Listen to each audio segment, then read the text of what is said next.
हे हाय friends, मैं हूं मीन मोहम्मद। द डार्क टॉक्स के एक और एपिसोड में आप सबका स्वागत है।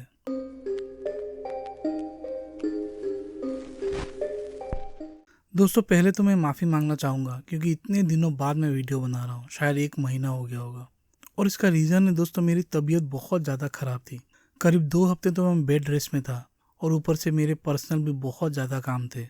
इसीलिए डार्क टॉक्स में नया कोई वीडियो दे ही नहीं पा रहा था। इसीलिए sorry once again, hope you understand. और अब की बार से मैं कोशिश करूँगा कि रोज़ वीकेंड पर एक वीडियो तो मेरी आ ही जाए और शॉर्ट्स वगैरह तो मैं डालता ही रहूँगा। बहुत ही जल्द ये साल ख़त्म होने वाला है और मैं उम्मीद करता हूँ कि हमेशा की तरह आप लोग मेरे साथ 2025 में भी बने रहेंगे। तो चलिए दोस्तों, इस कहानी को शुरू करते हैं। लेकिन शुरू करने से पहले प्लीज़ मेरे चैनल को लाइक और सब्सक्राइब ज़रूर कर दीजिए और उस बेल आइकन को भी दबाइए ताकि मेरे कोई भी नोटिफिकेशन आपके पास तुरंत पहुंच जाए। दोस्तों, आज की जो कहानी है उस कहानी को सुनकर इंसानियत के ऊपर से भरोसा उठ जाता है। कोई अपना हमारे साथ इस कदर बुरा कर सकता है, इतना गंदा सोच सकता है, ये मतलब सोच के ही घबराहट होती है। आज की एक कहानी एक 70 साल की महिला के ऊपर है जिसके साथ इतना ज़्यादा भयंकर, इतना ज़्यादा बुरा कुछ हुआ है कि आप उसकी कल्पना भी नहीं कर सकते। और ये बुरा उसके खुद के हस्बैंड ने ही किया है। इस महिला का नाम है गिज़ेल पेलिकॉट। ये फ्रांस के मजान नामक के गांव की रहने वाली एक औरत है। आज के दिन इस औरत की उम्र 71 ईयर्स है। और दोस्तों, इसके साथ जो क्राइम हुआ है वो इतना ज़्यादा विभत्स, इतना ज़्यादा गंदा है कि लोगों की रूह कांप जाती है इस क्राइम को सुनकर। ये क्राइम कुछ इस तरह का है कि 2011 से 2020 तक गिज़ेल के हस्बैंड डोमिनिक पेलिकॉट ने गिज़ेल को बहुत सारी ड्रग्स देनी शुरू कर दी थी। ये ड्रग्स ज़्यादातर नींद आने की ड्रग्स थी। गिज़ेल को इस चीज़ की जानकारी नहीं थी। वो आदमी चुपके से उसके खाने में या पानी वगैरह में मिलाकर उसको ड्रग्स देता था। ड्रग्स लेने के बाद वो एक कोमा जैसे स्टेज में पहुंच जाती थी और उसके बाद दोस्तों, वो आदमी यानी कि गिज़ेल का पति उसके साथ रेप करता था। बहुत ही बुरी तरह से रेप करता था। लेकिन सिर्फ इतना ही नहीं, गिज़ेल का रेप करने के बाद वो एक वेबसाइट में जाता था। वो एक फ्रेंच वेबसाइट था और वहाँ पर उसके कई सारे दोस्त थे और अनजान लोग भी थे। वो उनको अपने घर इनवाइट करता था ताकि वो गिज़ेल को यानी कि उसकी पत्नी के साथ बलात्कार कर सके। और दोस्तों, ऐसा करते करते ये पूरा जो कांड है वो करीब 19-20 साल चलता रहा और अब तक 83 लोगों ने गिज़ेल के साथ उसकी इस कोमा यानी कि बेहोशी की हालत में रेप किया हुआ था। और इस चीज़ के बारे में गिज़ेल को भनक भी नहीं थी। उसको लग रहा था कि उसकी तबीयत खराब है, उसको बहुत ही कमज़ोरी होती थी, उसको अच्छा नहीं लगता था, उसको नींद भी बहुत ज़्यादा आती थी। लेकिन वो सोच रही थी कि उसको शायद कोई बीमारी लग गई है। लेकिन उसको कहाँ पता था कि उसकी जो असली बीमारी है वो तो उसका पति ही है। करीब 19 साल तक यानी कि 2020 तक ये जो पूरा मामला है, ये जो रेप है, ये चलता रहता है। लेकिन 2020 में एक अलग क्राइम के लिए जो डोमिनिक पेलिकॉट है उसको पुलिस गिरफ्तार करती है। उसने जो क्राइम किया था वो क्या था कि वो मोबाइल फ़ोन का कैमरा लेके लड़कियों के स्कर्ट के नीचे घुसाकर अप स्कर्टिंग वीडियो शूट कर रहा था, जो कि एक बहुत बड़ा क्राइम है पूरे दुनिया में ही। एक लोकल सुपरमार्केट में वो ऐसा कर रहा था, तभी पुलिस ने उसको पकड़ लिया। उसको पकड़ने के बाद ये तो साबित हो ही गया था कि वो एक बहुत बड़ा परवर्ट है और उसके मतलब बहुत पहले भी उसके इतने सारे केसेस थे इन्हीं सब चीज़ों को लेकर। फिर उसके घर की जब और उसके पर्सनल चीज़ों की जब तलाशी ली गई तब पुलिस को एक पेन ड्राइव मिला। उस पेन ड्राइव में नाम लिखा हुआ था एब्यूज्ड। और उस पेन ड्राइव को जब पुलिस ने खोला, उसके जो कंटेंट्स हैं वो पुलिस ने प्ले करके देखा, तब पुलिस के होश उड़ गए दोस्तों। क्योंकि उसमें 20,000 से ज़्यादा फ़ोटोग्राफ्स थे और बहुत सारे वीडियोस थे। और ये वीडियोस थे उसके खुद की पत्नी 70 साल की गिज़ेल पेलिकॉट की। इन 19 सालों में जितने भी लोगों ने उसका रेप किया था, उसको बेहोश करके उसके ही बेड पर उसके साथ ऐसा किया था, उन सभी एब्यूजर्स की वीडियोस उस पेन ड्राइव में थी। अब ये पूरा मामला सामने आने के बाद पहले तो पुलिस ने डोमिनिक को गिरफ्तार किया और जो वीडियोस उसने खींचे थे उस पेन ड्राइव में थे, उन सभी को देखकर 51 लोगों को आइडेंटिफाई किया जिन्होंने बेहोशी की हालत में गिज़ेल के साथ रेप किया था। 2023 के सितंबर महीने के बाद से ये केस फ्रांस का सबसे बड़ा केस बन गया है। काफ़ी लोग जो सोशल राइट एक्टिविस्ट थे, काफ़ी लोग न्यूज़ चैनल वगैरह गिज़ेल के सपोर्ट में आए हैं। इवन इस तरह के मामलों में जो विक्टिम होती है सेक्सुअल हेरेसमेंट के मामले में, उसको राइट है कि राइट टू एनोनिमिटी, यानी कि वो खुद का नाम रिवील ना कर सके इस तरह की। लेकिन इस महिला का, इस 70 साल की महिला का मतलब इसकी दाद देनी पड़ेगी कि इतना सब उसके साथ हो गया, उसके पति ने ही इतना बड़ा विश्वासघात किया और इस तरह की चीज़ की, उसके बाद भी ये सबके सामने आई ताकि और जो इस तरह के विक्टिम्स है उनको एक हिम्मत मिल सके। और आज ये एक तरह की एक फेमिनिस्ट आइकन बन चुकी है ये औरत। दोस्तों इसी महीने के 19 तारीख की बात है, 19 दिसंबर 2024 को जो 51 मैन जो गिरफ्तार हुए, इंक्लूडिंग गिजेल का हस्बैंड डोमिनिक, इनको सज़ा दी जाती है। अलग अलग सज़ा होती है, लेकिन फ्रांस का एक कानून है कि किसी को भी 20 साल के ऊपर की सज़ा नहीं हो सकती। इसीलिए जो डोमिनिक है उसको सिर्फ 20 साल की सज़ा हुई। और सज़ा भी क्या दोस्तों, इसको सज़ा कहना भी मतलब अच्छा नहीं लगता, क्योंकि ये जस्टिस तो है ही नहीं। क्योंकि जो पाप या जो क्राइम उसने अपने पत्नी के साथ किया, ऐसा तो मतलब मैंने भी कभी नहीं सुना है कि किसी ने अपनी पत्नी के साथ इस तरह का किया है, वो भी 19 सालों तक। आप इमेजिन करके देखिए। और जो 50 और लोग थे, वैसे तो और भी ज़्यादा थे, लेकिन वो लोग अभी तक आइडेंटिफाई नहीं हुए हैं। तो वो सब जो थे वो सब अपने अपने वकील के साथ केस लड़ रहे हैं। तो ये तो मामला काफ़ी आगे बढ़ने वाला है, लेकिन फ़िलहाल के लिए तो अपडेट ये है कि जो डोमिनिक है यानी कि जो हस्बैंड था, उसको 20 साल की सज़ा हुई है। तो दोस्तों केस तो ये है, लेकिन इसके पीछे की जो कहानी है यानी कि गिजेल कौन है, डोमिनिक कौन है, ये पूरा मामला शुरू कैसे हुआ, या इनकी जो पर्सनल लाइफ है वो कैसी थी, क्यों इसने ऐसा किया, उसके बारे में अभी थोड़ी सी चर्चा करते हैं। इस कहानी का जो पूरा बैकग्राउंड है वो सुन लीजिए। जो विक्टिम है यानी कि गिजेल, वो पैदा हुई थी 7 दिसंबर 1952 को। तब वेस्ट जर्मनी था वर्ल्ड वॉर 2 के बाद। तो वेस्ट जर्मनी में वो पैदा हुई थी। वो एक फ्रेंच महिला थी। फिर उसकी ज़िंदगी ऐसे आगे बढ़ती रहती है, और एक टाइम में जब वो सिर्फ 5 साल की थी, तब गिजेल की माँ कैंसर की वजह से उसकी डेथ हो गई थी। और वो डेथ होने के बाद वो फ्रांस आ गई थी, वेस्ट जर्मनी से शिफ्ट हो गई थी फ्रांस में। अब वैसे उसकी लाइफ चल रही थी, उतना ज़्यादा इन्फॉर्मेशन कुछ नहीं है। लेकिन 1971 में जो उसका ये हस्बैंड है, जो ये क्रिमिनल है डोमिनिक पेलिकोट, तो उसके साथ पहली बार गिजेल की मुलाकात होती है 1971 में। फिर इनके बीच में शायद प्यार वगैरह कुछ होता है, और अप्रैल 1973 को पेरिस के ही एक जगह पर, फ्रांस के पेरिस के एक जगह पर उनकी शादी हो जाती है। उनकी शादी के बाद उनका एक बेटा पैदा होता है जिसका नाम है डेविड। उनकी एक डॉटर पैदा होती है जिसका नाम है कैरोलाइन। और कुछ सालों के बाद एक और लड़का पैदा होता है, फ्लोरियन। गिजेल का जो कैरियर था वो भी अच्छा था। वो गवर्नमेंट जॉब करती थी, वहाँ के ही जहाँ पर वो रहती थी, स्टेट इलेक्ट्रिसिटी बोर्ड में उसकी नौकरी थी। और जो डोमिनिक था यानी कि जो हस्बैंड था, वो एक इलेक्ट्रिशियन था, एक एस्टेट एजेंट था। और उसने बहुत सारे मतलब बिजनेस करने का ट्राई किया था, लेकिन कोई भी नहीं चला। एक तरह से ये आदमी थोड़ा सा मतलब फ्लॉप जैसा है। और उसकी जो पत्नी यानी कि गिजेल है, वही जो फैमिली की मेन ब्रेड अर्नर थी। इन दोनों का जो रिलेशन था, उसको मैं अच्छा भी बोलूँ या क्या बुरा बोलूँ। इनकी जब शादी चल रही थी, बच्चे वगैरह भी थे, उसके बाद भी गिजेल का अपने ही मतलब किसी कलीग के साथ कुछ सालों तक अफेयर था। डोमिनिक का भी उस तरह से कोई अफेयर था। फिर बीच में ऐसा हुआ था कि ये लोग अलग भी हो गए थे। काफ़ी सालों तक अलग रहे, लेकिन फिर से दोबारा मतलब यूनाइट हो गए थे। शायद इनके बीच में प्यार भी था एक लिमिट तक। 2001 में ये लोग ऑफिशियली डिवोर्स भी हो गए थे। लेकिन जैसे कि मैंने आपको बोला कि इनके बीच में शायद कुछ प्यार या कनेक्शन था, जिसकी वजह से 2007 में इन लोगों ने फिर से शादी कर ली थी। 2013 में दोस्तों जो गिजेल थी वो रिटायर हो चुकी थी यानी कि अपने जॉब से।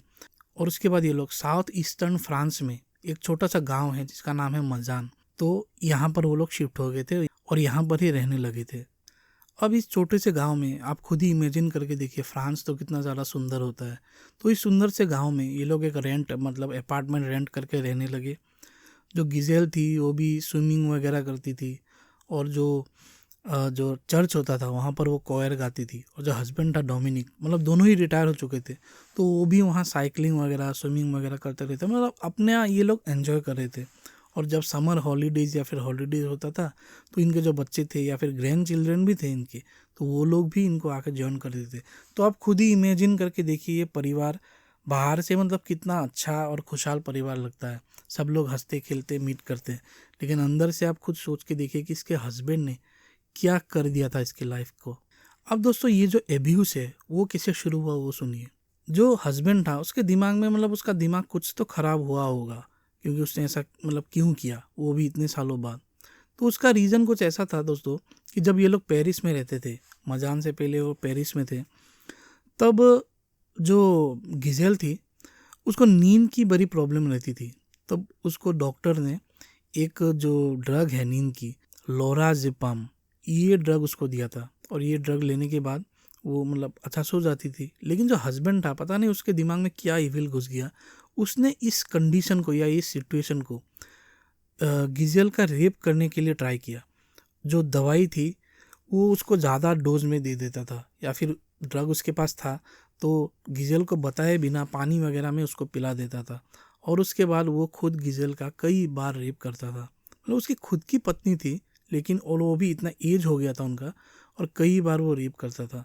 अब ये चीज़ तो वो पहले करता था, या फिर उसके शायद कुछ दोस्तों को भी वो इनवाइट करता था।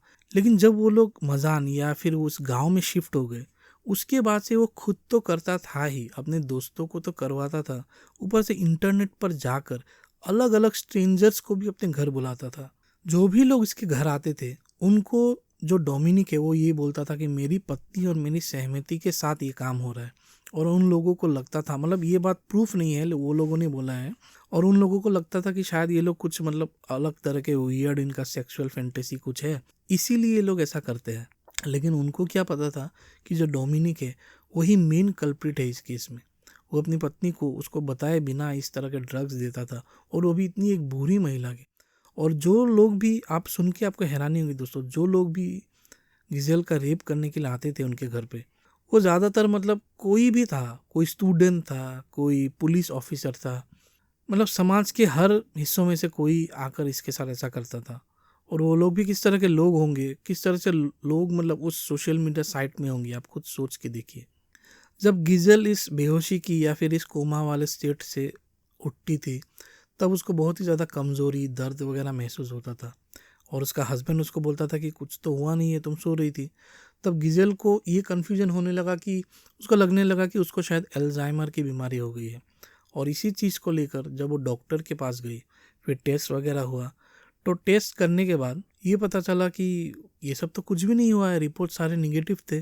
तब पहली बार गिजेल को लगा कि उसका हस्बैंड ही उसके साथ कुछ कर रहा है।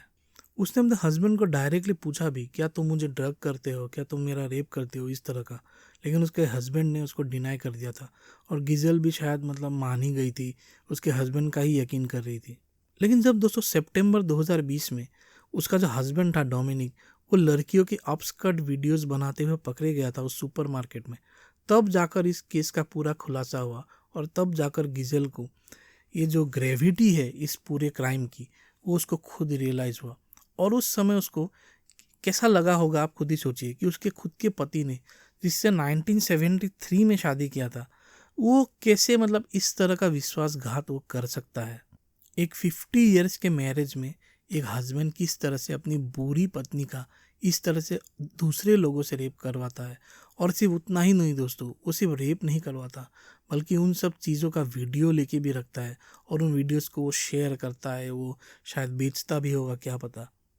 अब ये जो पूरा केस है वो कोर्ट में चला 2020 के बाद, और अभी तक चलता रहा। और ये केस फिलहाल ही में पूरे वर्ल्ड में बहुत ही ज़्यादा वायरल इसीलिए हो गया क्योंकि गिजेल जो थी, पहले वो एनोनिमिटी यानी कि पता नहीं था कि विक्टिम कौन था। बाद में जब वो सबके सामने आई, मीडिया के सामने आई, तब जाकर पता चला। और ये इतनी जो बहादुर महिला है, ये सबको पता चला। और ये केस भी आप खुद ही सोच के देखिए कितना ज़्यादा भयंकर केस है। तो ये ट्रायल चला, और इसी महीने के 19 तारीख को जो मेन कल्प्रिट था डोमिनिक, उसको 20 साल की सज़ा हुई। और बाकी लोगों के भी मतलब 50 से ज़्यादा आइडेंटिफाई हो चुके हैं, उनके भी केसेस चल रहे हैं अलग अलग वकीलों के साथ अलग अलग टाइम में। तो वो देखते हैं अभी कितने दिन वो केस चलता है। एक पर्टिकुलर जो लड़का था जिसने गिजेल के साथ ऐसा किया था, उस लड़की की उम्र सिर्फ 23 ईयर्स थी। और उसने जब गिजेल के साथ ऐसा किया था तो उसकी उम्र 65 ईयर्स थी। जो लड़का था वो किस तरह का होगा, आप खुद ही सोच के देखिए कि उसकी खुद की पत्नी या फिर गर्लफ्रेंड, उसको बच्चा होने वाला था, सिर्फ 10 दिन में उसका ड्यू डेट था। और उससे पहले उसने इस महिला का इस तरह से, उस वेबसाइट में तो वो था, और जाके उसने रेप किया था।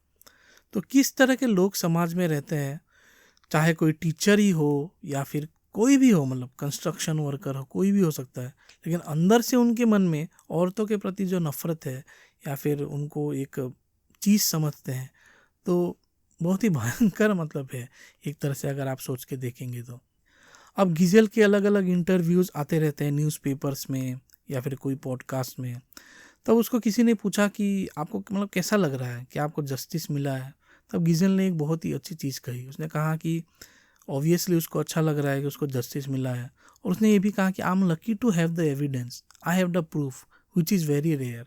और ये बात बहुत ही मतलब सही बात है, क्योंकि अगर प्रूफ है तो ही कोर्ट ऑफ लॉ में आपका केस चल सकता है और आपको इंसाफ मिल सकता है। अगर मतलब ऐसा बहुत बार होता है कि क्राइम हो गया है, प्रूफ नहीं है, तो आप प्रूफ नहीं कर सकते तो उस आदमी को सज़ा मिलती नहीं है। उसने फिर से कहा, so I have to go through all this to stand for all the victims. I say it's not bravery, it's will and determination to change society. I wanted when I stated on 2nd September to ensure that society could actually see what was happening, and I never have regretted this decision. I now have faith in our capacity collectively to take hold of future in which everybody, woman, man, can live together in harmony, in respect and mutual understanding. तो इस तरह की इतनी अच्छी और समझदार वाली बात कही उसने।